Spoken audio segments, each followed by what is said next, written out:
Alright, ladies and gentlemen, so today we're going to continue for the third day working with multiplying, okay? But we're actually going to be looking for something special today. We're going to be looking for some patterns and some shortcuts, ways that we can multiply really fast. Alright? So first thing I want to talk to you about is what does 4x plus 5 squared mean? Think about it. Is it A, B, C, or D?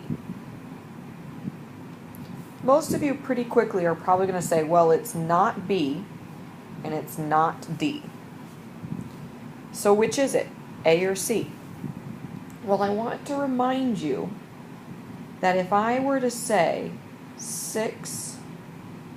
negative 6 squared in parentheses, that means that it's the negative and the 6 that's being multiplied by itself.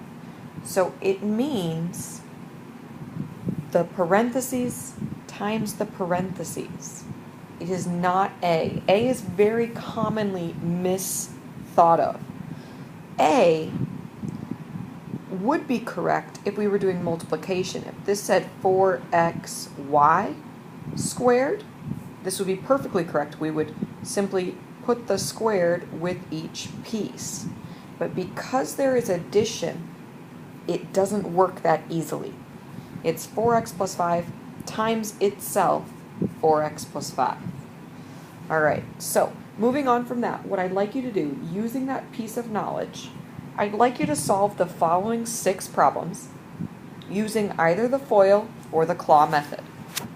So, I'll do the first one for you, and then you can finish the next 5. So this is the same thing as x plus 4 times x plus 4. And remember, we're going to do x times x, which is x squared, x times 4, which is plus 4x, 4 times x, which is plus 4x, and 4 times 4, which is plus 16. And that simplifies to x squared plus 8x plus 16. Alright, go ahead and click pause. Finish those next 5 problems.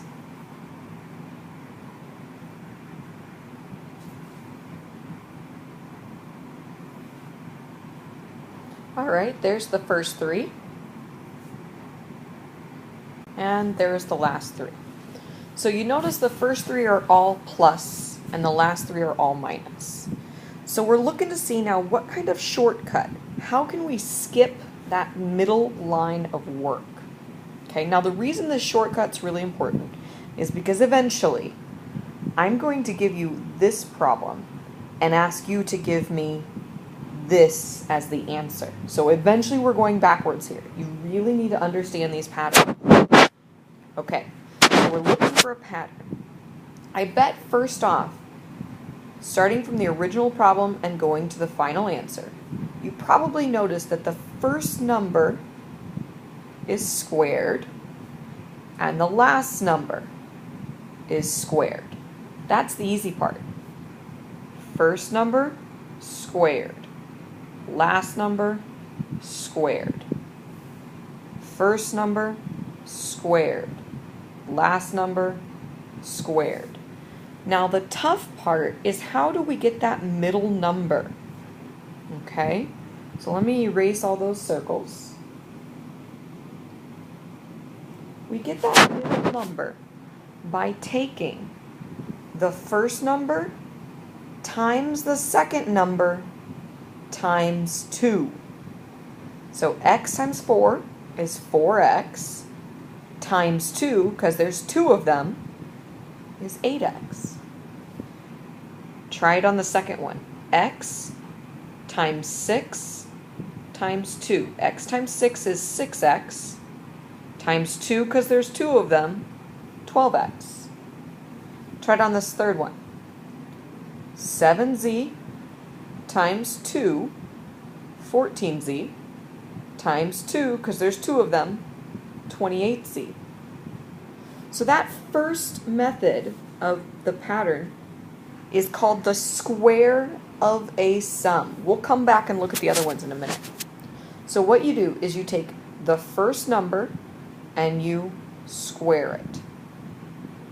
And you take the last number and you square it. In order to get the middle number, you're going to take the first number times the second number. That would give us 14z times 2, which is 28z. Try the second one. First number squared, last number squared, first number times last number, that's 6x, times 2, 12x. Those little patterns are pretty nice, huh? All right, let's go back.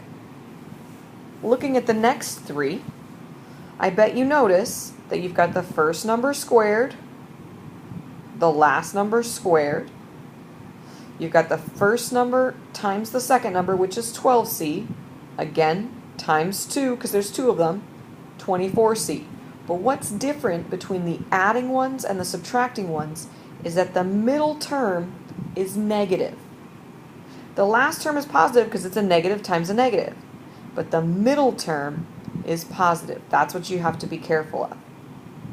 Okay, so that middle term is always going to be a subtraction. So this one is called the square of a difference. We're squaring a subtraction problem. So remember, you take the first number and you square it.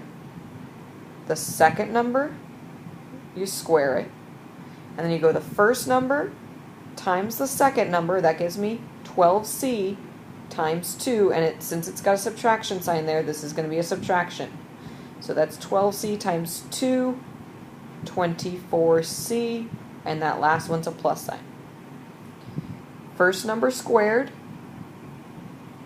last number squared, first number times second number, 6m, times 2, 12m.